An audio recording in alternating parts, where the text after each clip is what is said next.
मनोज जरांगे या महाराष्ट्रामध्ये जो दहशतवाद निर्माण करण्यासाठी जी रॅली सुरू केलेली आहे, सभा घेत आहेत, मी मुख्यमंत्र्याला मोजत नाही। ही जी भाषा महाराष्ट्रामध्ये चाललेली आहे, ही भाषा दहशतवादाची भाषा आहे। तो प्रसाद लाड म्हणतो, लक्ष्मण हाकेला ठोकून काढतो। मनोज जरांगे नावाच्या एका फळकुट माणसानं या महाराष्ट्रामध्ये जाती द्वेषाची भाषा पुढे आणलेली आहे। खरं तर महाराष्ट्रामध्ये आज रोजी ओबीसीचं आरक्षण संपलेलं आहे असं आम्ही म्हणतोय।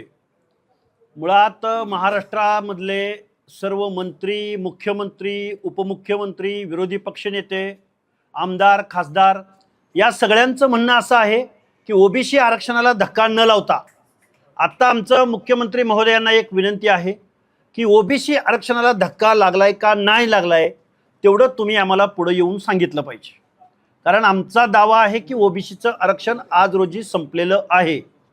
त्यामुळं आत्ता आमचे मित्र आणि खूप महान पंडित, तत्वज्ञ आणि महाराष्ट्रामधल्या प्रत्येक मंत्र्याची, मुख्यमंत्र्यांची, आमदारांची आयमाय काढणारे मनोज जरांगे यांनी जे काही या महाराष्ट्रामध्ये जो दहशतवाद निर्माण करण्यासाठी जी रॅली सुरू केलेली आहे, सभा घेत आहेत, हा एक प्रकारचा जात पडताळणी समितीवरती आणि जात प्रमाणपत्र देणाऱ्या समितीवरती दबाव आणण्याचा प्रयत्न आहे।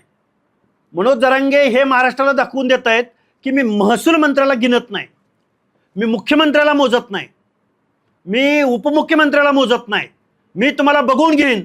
ही जी भाषा महाराष्ट्रामध्ये चाललेली आहे, ही भाषा दहशतवादाची भाषा आहे। कारण या महाराष्ट्रामध्ये आता ओबीसी समाविष्ट झालेला आहे। मी महाराष्ट्राच्या मुख्यमंत्र्यांना हात जोडून विनंती करतोय, या सगळ्याबरोबरच आमच्या ओबीसीच्या नेत्यांना, ओबीसी सब कमिटीला, मंत्रिमंडळातल्या 8 ते 9 ओबीसीच्या मंत्र्यांना माझं सांगणं आहे, आम्ही म्हणतोय ओबीसीचं आरक्षण संपलंय आणि तुम्ही कोणीही काहीही बोलायला तयार नाही। ओबीसी जनता संभ्रमित आहे, घाबरलेली आहे। त्याचं कारण असं आहे की आताच्या ज्या काही निवडणुका झाल्या त्या निवडणुकामध्ये ओबीसीच्या जागेवरती शासनकर्ते जमात असलेले मराठे निवडून आले का नाही आणि मग मूळ ओबीसी कुठं गेला याचं उत्तर मुख्यमंत्री महोदयांनी दिलं पाहिजे। मनोज जरांगेंची मागणी तुम्ही पूर्ण करताय, ही मागणी पूर्ण झाल्यानंतर साताऱ्याचं जिल्हा परिषद अध्यक्षपद असो, शिंदे आहेत त्या आमदारांच्या पत्नी, कोल्हापूरचं महापौर पद असो, पुण्यातली नगरसेवकांची पदं असोत, उरळी कांचनच्या सर्वच्या सर्व जागा, ओबीसींच्या जागा या मराठा कुणबींनी घेतलेल्या आहेत। छत्रपती संभाजीनगरमध्ये तेच झालंय। बऱ्याच ठिकाणी महाराष्ट्रामध्ये ओबीसीच्या जागा गेलेल्या आहेत। आता ओबीसी बरोबर मराठा कुणबी असं दिसणार आहे।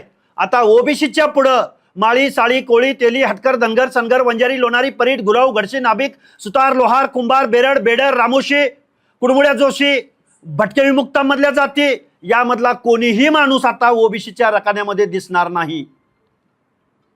हा पुरोगामी महाराष्ट्र म्हटलं जातं। आमचा हा आक्रोश आहे।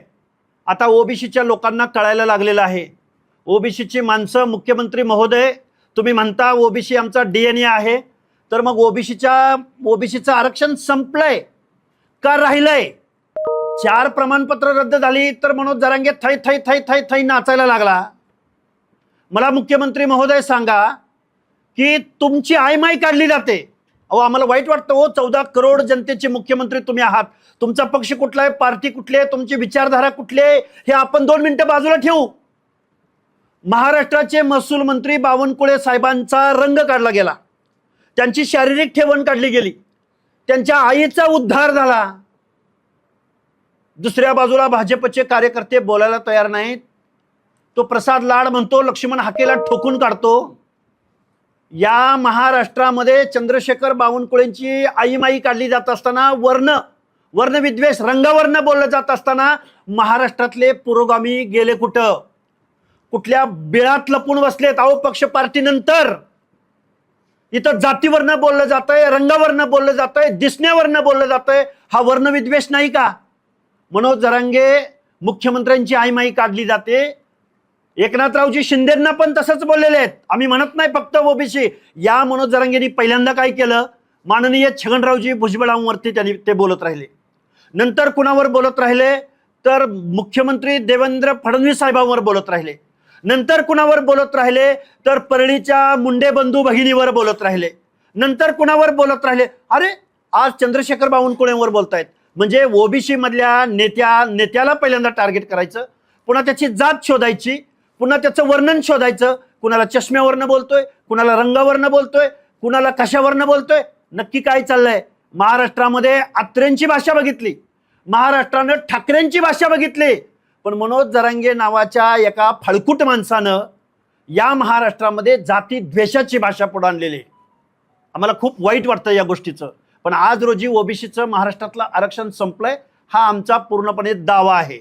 मुख्यमंत्री महोदय आणि त्या मनोज जरांगेला भेटायला जाणारे विखे पाटील, परत आपले सामंत साहेब शिवसेनेचे, अरे तुम्ही किती वेळा जाता त्या जरांगेला भेटायला? काल परवा जरांगे बोलला की मला शिरसाट साहेबांचे 250 कॉल आलेत. याला म्हणजे मनोज जरांगेच्या मताला 5 अधिकार आहेत आणि ओबीसीच्या मताला 1 अधिकार आहे. म्हणजे तुम्हाला ओबीसीच्या मताची काळजी नाही वाटत? मुख्यमंत्री महोदय, 2 उपमुख्यमंत्री, विरोधी पक्ष नेते, तुम्हाला ओबीसीच्या मताची फिकीर नाही? तुम्हाला राजकारण करायचंय ना? तुमचा पक्ष अडचणीत येईल असं वाटतं ना? अरे सगळे दहशतीखाली वावरतात, एकही माणूस बोलायला तयार नाही, ओबीसीचे नेते बोलायला तयार नाहीत. नक्कीच चाललंय काय या महाराष्ट्रामध्ये? ओबीसी बांधवांची रिॲक्शन ही प्रचंड आहे. मी आज सोलापूरमध्ये आलोय. कुठून माणसं आलेत, कशी आलेत, ही सगळी नगरपालिका मधली माणसं आहेत. वेगवेगळ्या जिल्हा परिषदामध्ये सोलापूरचा जिल्हा परिषद अध्यक्ष केदार म्हणून आहे, त्यांनी ओबीसीच्या जागेवर आता जागा ती खाऊन टाकलेली आहे. इथून पुढच्या कालावधीमध्ये गावगाड्यातला ओबीसी, भटके विमुक्त जाती जमाती या नगरसेवक दिसणार नाहीत, महापौर दिसणार नाहीत, जिल्हा परिषद अध्यक्ष हे मी राजकारणावर बोलतोय. काल शिक्षकांची नोकर भरती निघाली. या नोकर भरतीमध्ये त्यांना जेवढ्या जागा हव्या होत्या त्याच्यापेक्षा 10% सुद्धा जागा आता कॅटेगरी मधल्या लोकांना मिळत नाहीत. याचं कारण काय? संविधान म्हणतं की शिक्षण आणि नोकरीच्या एंट्री पॉइंटला आरक्षण द्या. तुम्ही कुठला रोस्टर सांगताय? तुम्ही कुठल्या जागा तुमच्या फुलफिल आहे म्हणून सांगताय, आणि मग आमच्या जागा फुलफिल आहेत तर ईडब्ल्यूएसच्या आणि एससीबीसीच्या जागा कशा वाढतात? त्यांचे प्रतिनिधी नाहीत का तिथं? हे सगळं महाराष्ट्रामध्ये सामाजिक अन्याय चाललाय. ओबीसीचं आरक्षण संपलंय आणि बोलता बोलता माझ्या आंबेडकरी जनतेला आणि दलित चळवळीमधल्या सर्व पक्षांच्या गटप्रमुखांना माझं सांगणं आहे, आज रोजी ओबीसीचं आरक्षण संपलंय, तुम्ही पुढे आलं पाहिजे. आमची आर्त विनंती आहे, मागच्या चुका ज्या झाल्या त्या झाल्या, पण आज आम्ही जात्यामध्ये आहोत. उद्या एससी एसटी सुपामधून जात्यामध्ये येणार आहे आणि आपलं आरक्षण संपणार आहे. जो प्रसाद लाड नावाचा हरामखोर रिश्वतखोर माणूस जो मांडवली करायला जरांगे पाटलाकडे जातो, त्या प्रसाद लाडच्या कंपनीनं काय ती crystal group of companies 1 lakh रोजगार घेऊन गेलाय हा प्रसाद लाड हरामखोर. त्याच्या कंपनीचा 76% महसूल हा शासन भरतय, त्याला 12% सर्व्हिस टॅक्स दिला जातोय.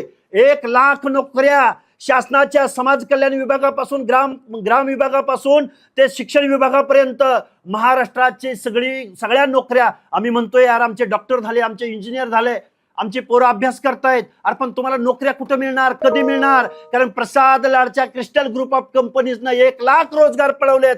तिथं आरक्षण पाळलं जातं का? मुख्यमंत्री महोदय, माननीय बाळासाहेबजी आंबेडकर, वेगवेगळ्या दलित संघटनांना माझी विनंती आहे, तुम्ही आरक्षणाच्या उपवर्गीकरणावरून या महाराष्ट्रामध्ये 2 समाजामध्ये भांडणं लागलेत.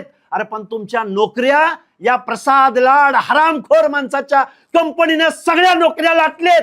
कशासाठी तुम्ही आरक्षणासाठी भांडताय? काय चाललंय नक्की महाराष्ट्रामध्ये? आणि हा प्रसाद लाड म्हणतो हाकेला ठोकून काढतो, तू मुख्यमंत्र्यावर बोलून दाखव, तुला ठोकून काढतो. आणि मग हा मनोज जरांगे आय माईक काढत असताना तू काय करतोयस नक्की? म्हणजे आम्ही ओबीसीच्या माणसानी, दीनदलिताच्या माणसानी जर काही बोललं तर तू ठोकायची भाषा करतो. आणि हा मनोज जरांगे रात्रंदिवस चंद्रशेखर बावनकुळेंची आई माई काढतोय, मुख्यमंत्र्यांची आई माई काढतोय, आमच्या मुंडे बंधू भगिनींना वाईट भाषेत बोलतोय, छगनरावजी भुजबळांना वाईट भाषेत बोलतोय. तू काय करतोय नक्की? या महाराष्ट्रातलं आम्हाला कधी नव्हे ते सगळे आमदार जरांगेला घाबरतात. नक्की काय चाललंय? अरे हे जरांगे नावाचं लूत भरलेलं कुत्र आहे. आता आम्हाला सुद्धा ग्रामीण भाषेत बोलावं लागेल. आणि या लूत भरलेल्या कुत्र्याच्या डोक्यावरती राज मुकुट बसवला एकनाथराव शिंदे, तुम्ही बसवला. आणि ते लूत भरलेलं कुत्र आता कुणाला पण चावा घेत सुटलंय. आजपर्यंत आम्हाला वाटायचं अरे ह्याच्या डोक्यात काहीतरी परिणाम असेल, भुजबळ साहेबांना चावतोय, भुजबळ साहेबांकडेच पळतोय. पण ते मुंडे बंधू भगिनीकडे गेलं, पुन्हा तिकडून कुणीकडे गेलं, माननीय मुख्यमंत्री महोदयांकडे गेलं, पुन्हा कुणीकडे गेलं, आता एकनाथरावांकडे गेलं, आणि आज कुणाकडे बोलतोय तर बावनकुळे साहेबांकडे बोलतोय. नक्की काय चाललंय या महाराष्ट्रामध्ये?